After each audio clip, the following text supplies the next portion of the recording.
আজকে মকর রাশি মকর লগ্নের জাতক জাতিকাদের 2026 সাল কেমন যেতে চলেছে, তাহলে সবার আগে চলে আসি তাদের গ্রহগত অবস্থান নিয়ে। তাদের সেকেন্ড হাউসে রাহুর অবস্থান রয়েছে, তৃতীয় হাউসে রয়েছে শনির অবস্থান রয়েছে, ষষ্ঠ ভাবে কিন্তু বৃহস্পতির অবস্থান রয়েছে এবং অষ্টম ঘরে কিন্তু কেতুর অবস্থান রয়েছে। এই গ্রহগত অবস্থানে কিন্তু মকর রাশি মকর লগ্নের সারাটা বছর মানে 2026 সাল কেমন যেতে চলেছে। ফার্স্ট অপশানে চলে আসি, সেটা হচ্ছে অর্থনৈতিক বিষয়। দেখুন, অর্থনৈতিক বিষয় সবারই একটা প্রশ্ন থাকে, অর্থনৈতিক বিষয়টা কেমন যাবে। সেক্ষেত্রে কিন্তু মকর রাশির অর্থনৈতিক বিষয়তে কিন্তু একটু সমস্যা থাকছে, তাদের অর্থনৈতিক চাপ বা প্রেশার কিন্তু থাকছে 2026 সালে।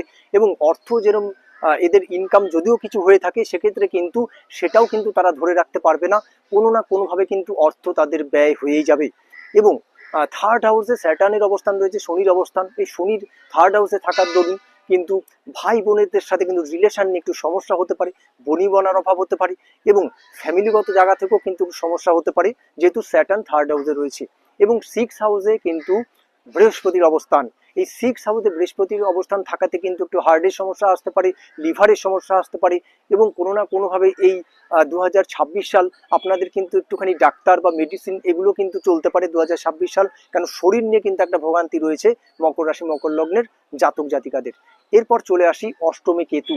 দেখুন, 2025 সালেও যেরকম অষ্টমী কেতু থাকার দরুন আপনাদের একটা শত্রুযোগ তৈরি হয়েছে এবং 2026-এও কিন্তু এই কেতু অষ্টমে থাকাতে কিন্তু শত্রুতার যোগ রয়েছে। সেক্ষেত্রে কিন্তু আপনাদের কর্মক্ষেত্র শত্রুতা হতে পারে, আপনারা যেখানে চাকরি করছেন সেখানেও কিন্তু আপনাদের সাথে কিন্তু ঊর্ধ্বতনস্থ কর্তৃপক্ষের থেকে একটা সমস্যার সৃষ্টি হতে পারে। ব্যবসার ক্ষেত্রেও কিন্তু আপনাদের বিজনেস পারপাসও কিন্তু শত্রু হতে পারে। সেক্ষেত্রে ফ্যামিলি বিষয়তেও কিন্তু একটা শত্রুযোগ রয়েছে এবং বিবাহের জায়গা থেকে কিন্তু একটু বাধা আসছে এই বছর।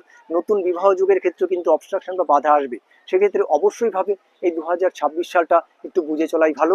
সেক্ষেত্রে একটা কথা বলি, সেটা হচ্ছে 2026 সালে যেহেতু মে মাসের পর থেকে জুপিটার কিন্তু কর্কট রাশিতে যাচ্ছে, সেক্ষেত্রে মে মাসের পর থেকে কিছুটা শুভ আশা করা যায়, সেটা কিন্তু অনলি শরীর স্বাস্থ্যের ব্যাপারে। এছাড়া কিন্তু আদার যে দিকগুলো রয়েছে সেগুলো কিন্তু নর্মালি চলবে। সেটা অবশ্যই ভাবে একটু সাবধানে থাকবেন, বিশেষ করে শত্রু যোগ নিয়ে আপনাদের অবশ্যই সাবধানে থাকা উচিত। নমস্কার, ভালো থাকবেন।